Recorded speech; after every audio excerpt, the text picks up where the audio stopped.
Well, my friends, it is crazy time.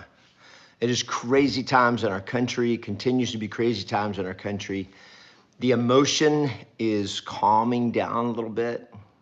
I've had a lot of people ask me my opinion of what I think about all the stuff that's been happening, what happened to COVID, what happened to social distancing, and what's going to happen with all the racial tension that's going on right now.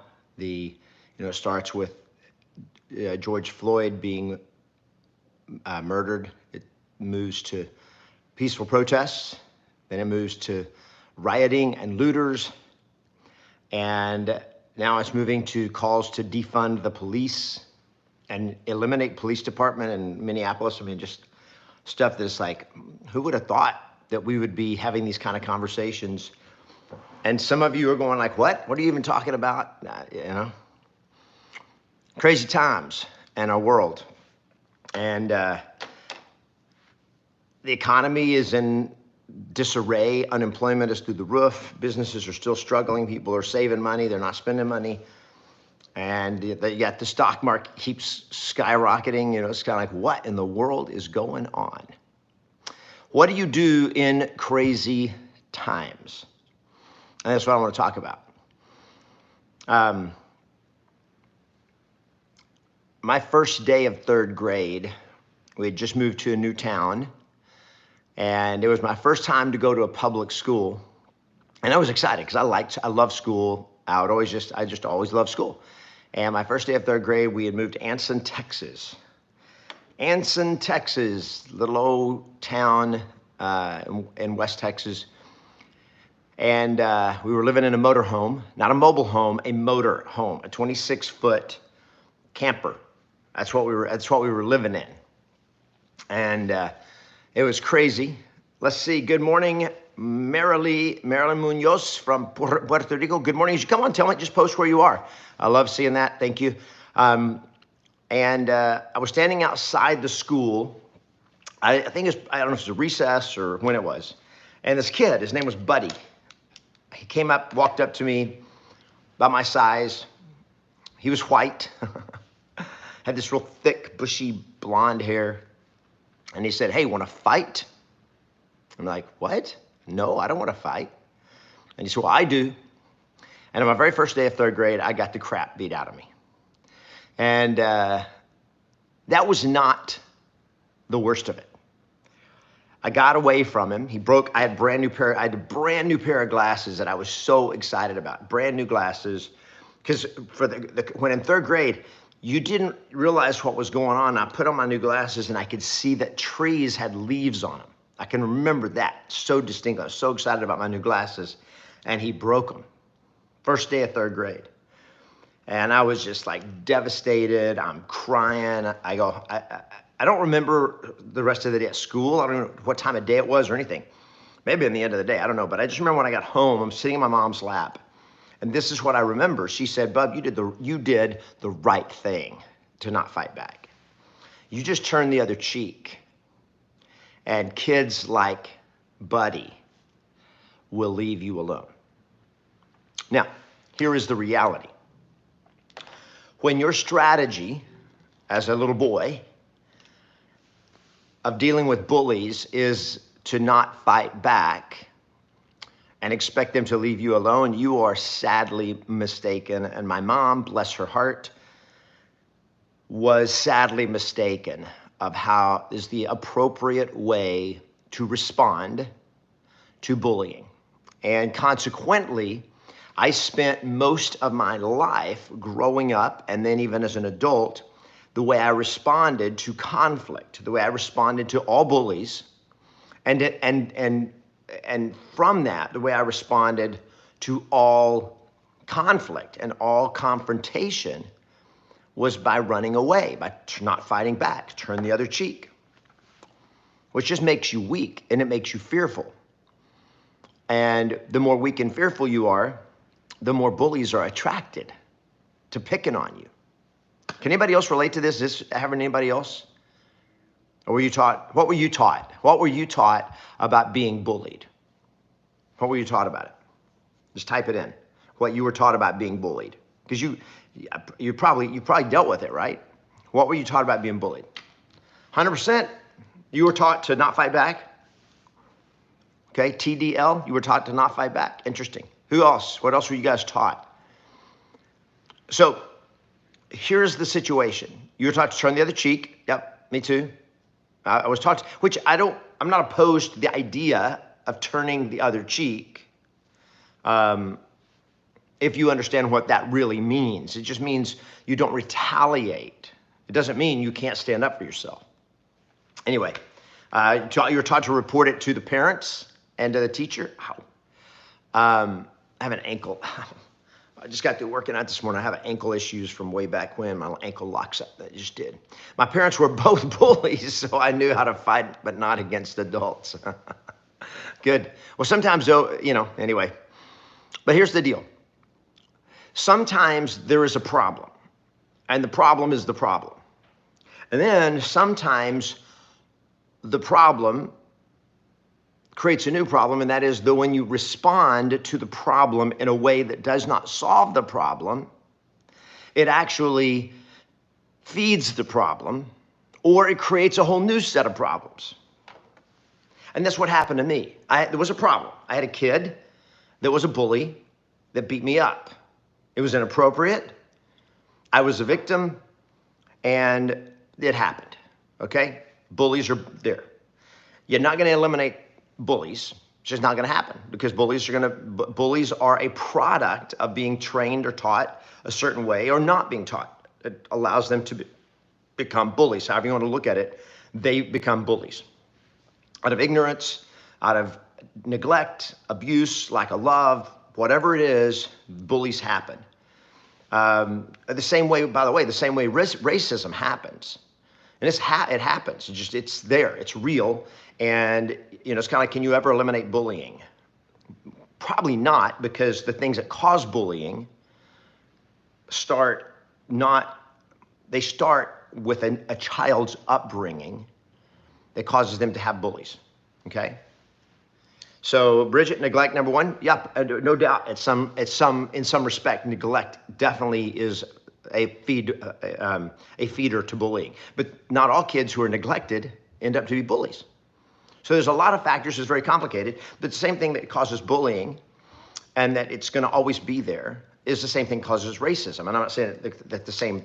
What I'm saying is it's always going to be there. Does that make sense? You're not going to eliminate bullying. You're not going to eliminate bullies, and you're not going to eliminate racism. What you do is you have to learn how to address it when you see it, when you run into it.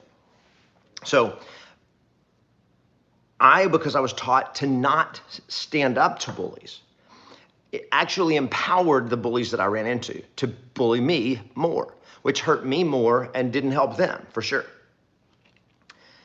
Well, the wrong response to a problem is, in a sense, just as bad as the problem itself.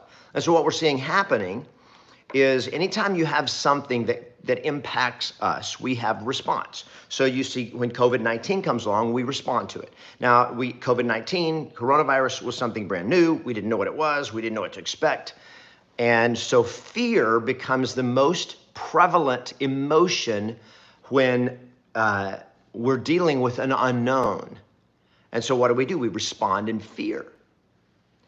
And so not just as individuals, as countries, as governments, that there is a response of fear. Now the fear sometimes is the fear of the virus itself. Sometimes the fear is that if you're a politician, the fear is if I don't say the right thing or do the right thing, then I'm going to lose, I'm going to lose popularity. And if I lose popularity, I'm in trouble. So they respond based on an emotion, and we respond based on emotion, which causes us to sometimes make stupid decisions.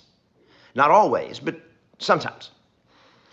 And that stupid decision then creates a whole new set of problems that were unanticipated, right?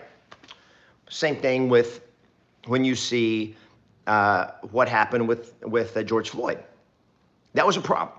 I've never watched the entire video. I could not stand to watch the entire video. I only watched a few seconds of it, and I'm like, that's inhumane. It is unbearable to watch. It's like, it's like my daughter was talking about, no, it wasn't my daughter. It's one of our friends. was talking about having another friend or family member or something that is into animal rescue and hates the inhumanity to animals. And so they find these videos of animals being tortured and abused, and they send them to my friend. And my friend's like, I can't watch them. That does not help me to, I'm already against that. So just don't, I can't watch it. But I'm very aware of the problem. Now, what are we going to do here? Thanks for the thumbs up, by the way. What are we going to do with it? Well, we got to make sure that our response to a problem is a productive response, not a destructive response. That the problem and our response to the problem doesn't have, okay, we have one problem now, so let's respond to it and create a new problem. So now 1 + 1 = 2. Now we have 2 problems. And then we respond to that by another thing that's an inappropriate response. And now we have 3 problems, or we intensified the problem. And so now the problems are not just growing and escalating because we respond to a problem by creating new problems. So all that is to say is, how are you responding to the craziness? And is the way you're responding or reacting to the craziness creating more problems? Whether it's societal problems, like if you go and throw rocks through a business because you're mad, because you're offended, because you feel that your race or just somebody in general has been, their rights have been violated, and therefore you're going to go violate other people's rights by throwing rocks or rioting or whatever. The response to the problem created a whole new problem. Or you don't do anything. I'm like, you're not throwing rocks. You're not racist. You hate racism. You hate rioting. You hate looters. You hate this. But this is big news, and everybody's talking about it. And man, the videos and social media and TV, it's all over the place. I don't know if it's on TV or not because I don't watch TV, but it's all over social media and all over YouTube and all that kind of stuff. And so your response is you get sucked into the drama. How many of you have gotten sucked into the drama?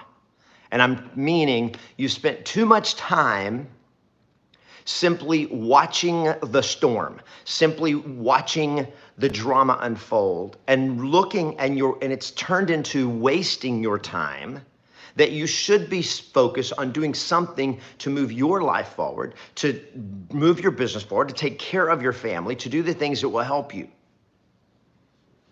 And has this happened to anybody? You got sucked in? I got sucked in. And I realized I am wasting hours. And I do it, I justify it. Of course, we justify it. We always just have to justify our behavior.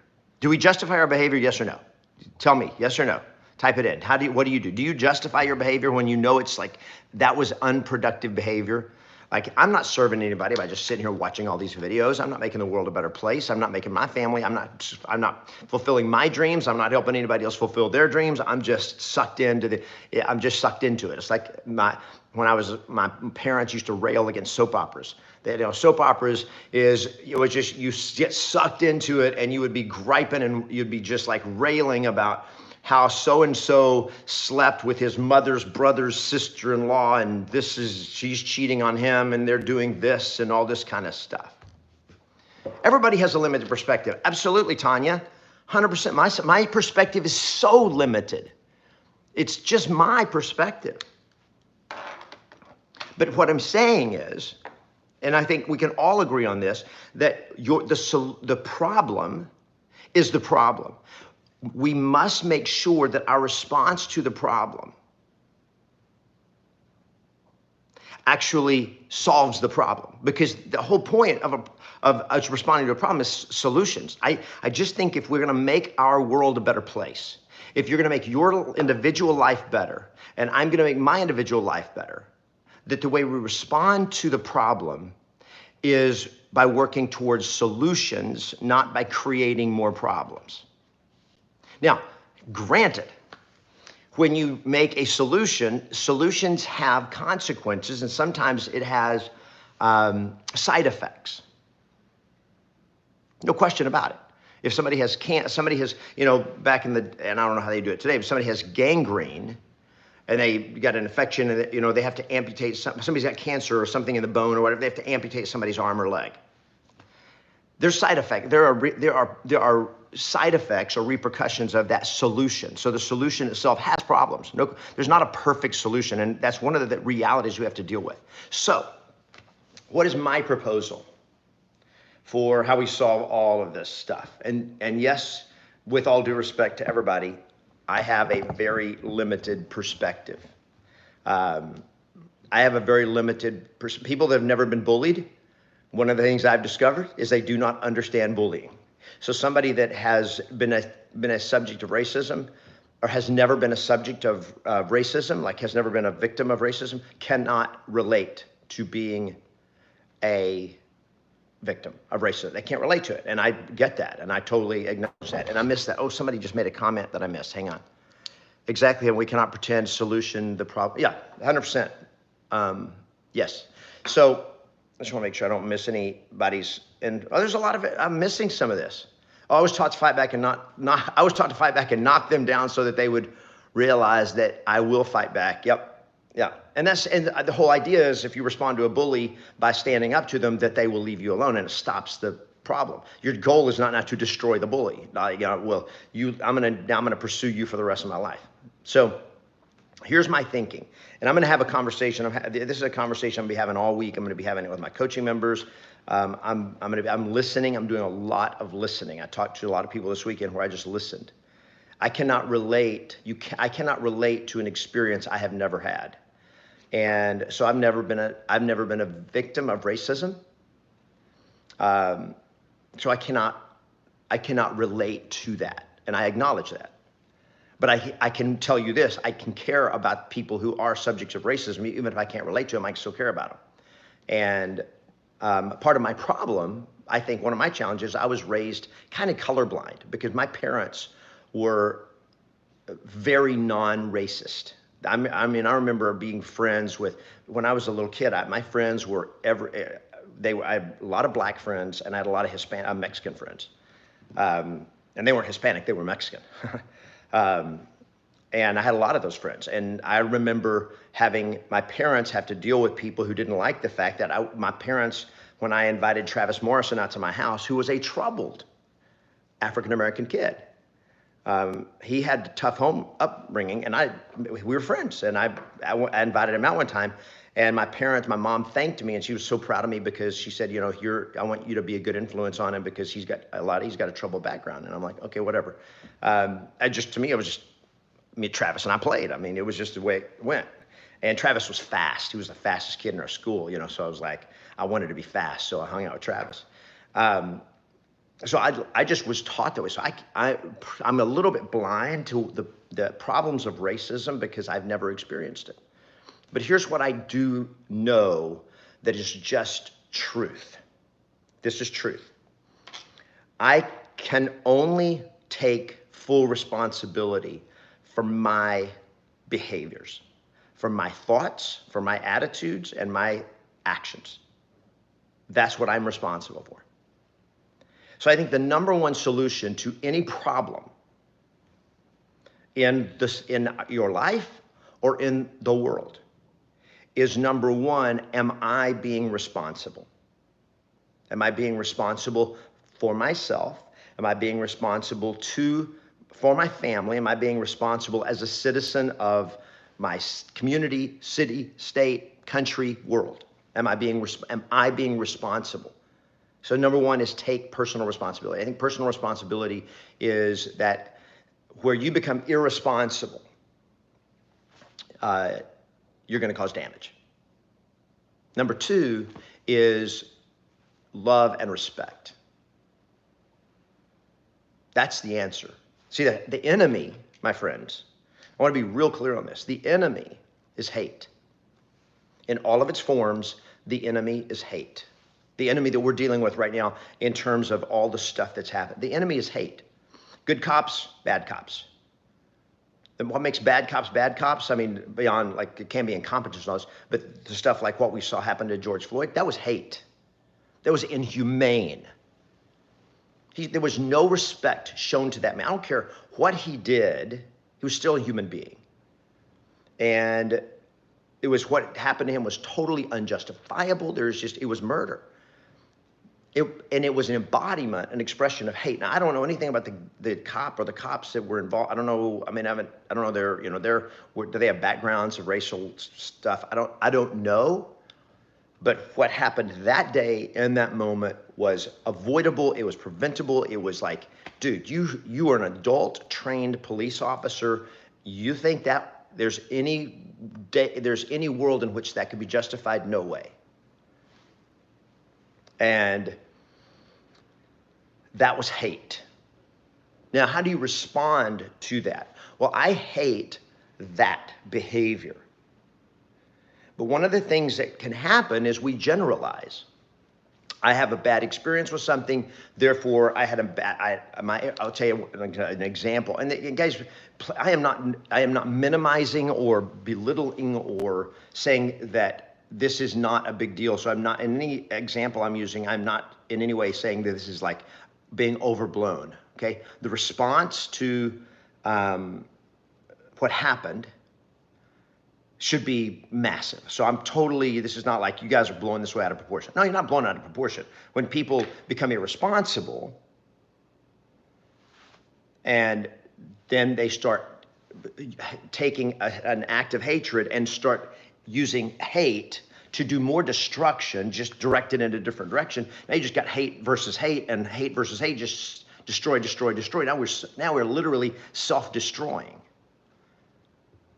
Because now it's just the unintended consequences of our decisions. So personal responsibility and love and respect are the solutions for all this. Okay, it just is. But one of the things we tend to do, and this is just something we need to be aware of, we tend to generalize. We tend to generalize because it's easy. So my father-in-law, who is very old now, he's in his mid-90s, and his health is not good, but he is terrified of dogs. He's terrified of dogs, not any dog, all dogs. Why? Because he had one bad experience when he was young. He got bit by a dog. So therefore, how does he respond to all dogs? With fear. So now in his mind, emotionally, dogs are the enemy. Now, again, understand what I'm saying here. I'm just saying that we have an experience, and that experience shapes our worldview. And that worldview, it is safer to generalize. So we tend to, the way we protect ourselves is we say, I got bit by a dog, therefore that dog was dangerous. I don't know why that dog's dangerous and other dogs aren't. So therefore it's safer to just say all dogs are dangerous. So we generalize. And one of the dangers is when we generalize and we go like, okay, so therefore, if one class of people or one profession has a certain problem, therefore all, I had an attorney who ripped me off, therefore all attorneys are crooks.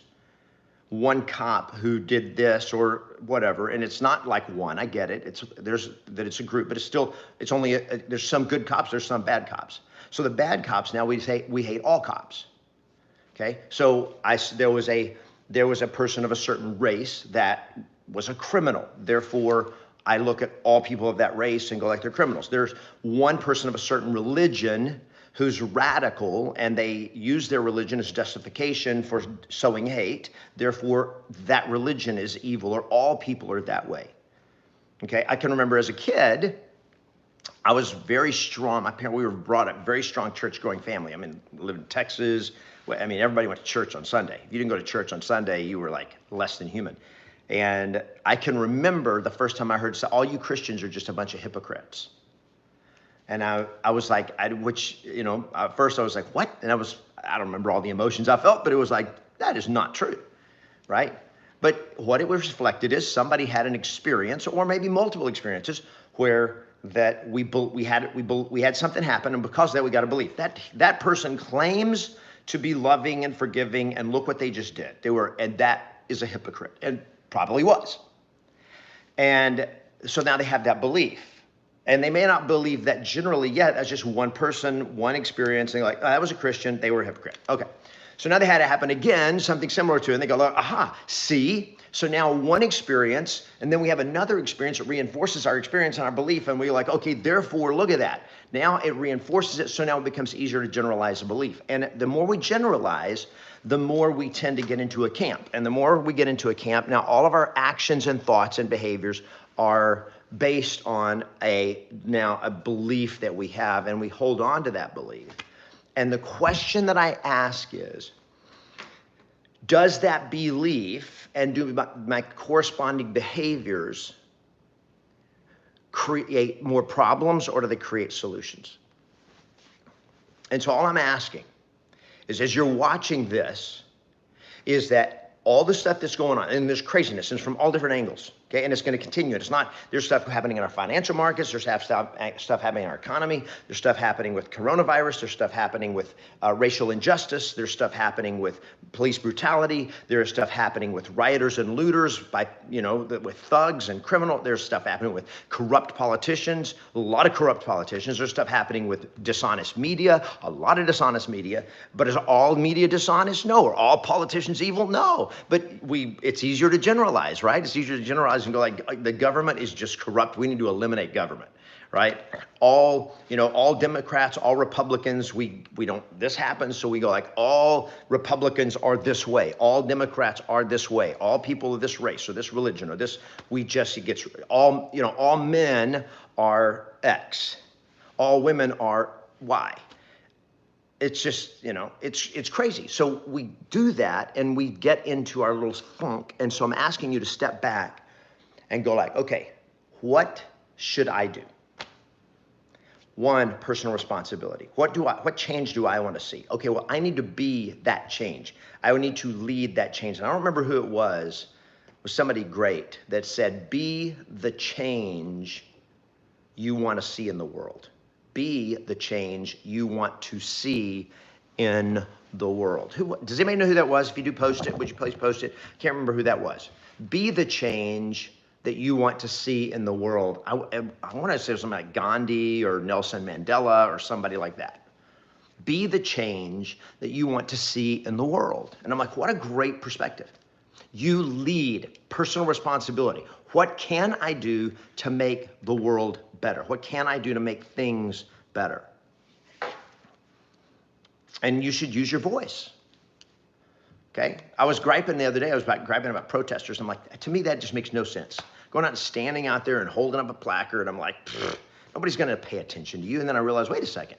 I was having this conversation with my daughter, actually. And I'm like, wait a second, I protest all the time. Right now I'm protesting. I'm holding up my placard. It's just that I have a voice on YouTube.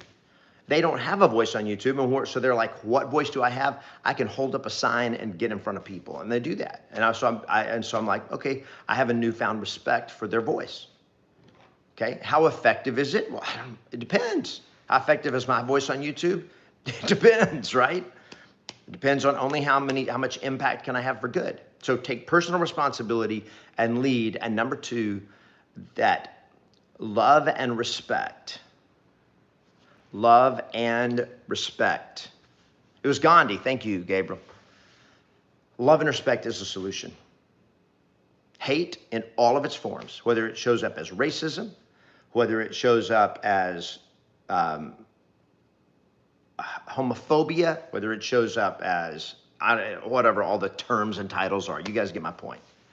In all of its forms, hate is destructive. Now, last thing, what are you doing to take care of you and your life? And make sure that when all this in a lot of respects, for a lot of us, becomes a distraction, and it just distracts us. So I'm gonna talk about real estate for a second, and just go straight for those of you that are real estate agents, is do not allow all this stuff to take your focus off of taking care of your family, of earning a living, of building your business, of growing your business. If you do that, you now lose. And frankly, if you want to have a bigger voice and have a bigger impact and do more, just then go out and succeed more, change more people's lives, help more people, make more money, and now you have more resources and more influence to make a bigger impact on the planet. And so through all of this, if I succeed at a higher level, the more I succeed, the more of an impact I can make. And you look at the big influencers on social media, the big ones. I'm talking about the massive ones, like Gary V, Gary Vaynerchuk, those kind of people. Grant Cardone, Oprah Winfrey. Okay, Oprah Winfrey to me is this amazing example of somebody who created a platform for her voice and built something that changed the world. Gandhi did the same thing. Mother Teresa did the same thing. So they went out and they did something that changed a million lives or a billion lives. It's just scale. They changed more lives, and the changing of other people's lives, because they went out and did things that added value to people.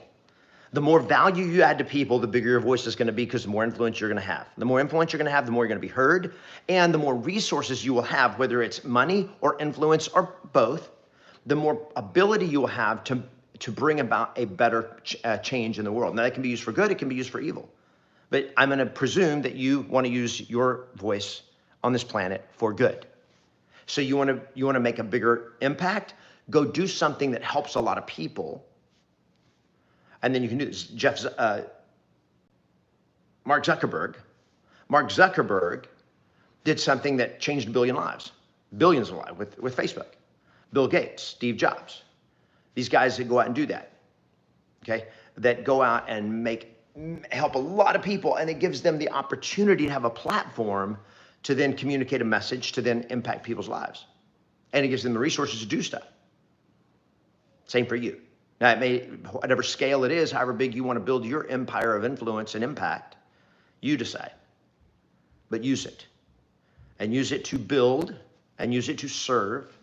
Don't use it to destroy. Don't use it to sow hate. Use it to sow love and respect and help humanity be a better place.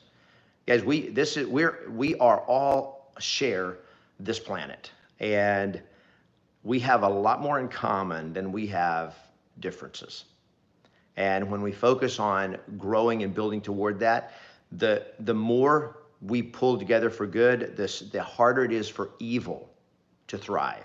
But there is people with evil agendas out there that they thrive on our reactive response that is turned toward destruction. And if we're not careful, we become unwittingly a tool of evil, even when our intentions start out as good. And your intentions can be good, but if you channel it the wrong direction, the results can be bad.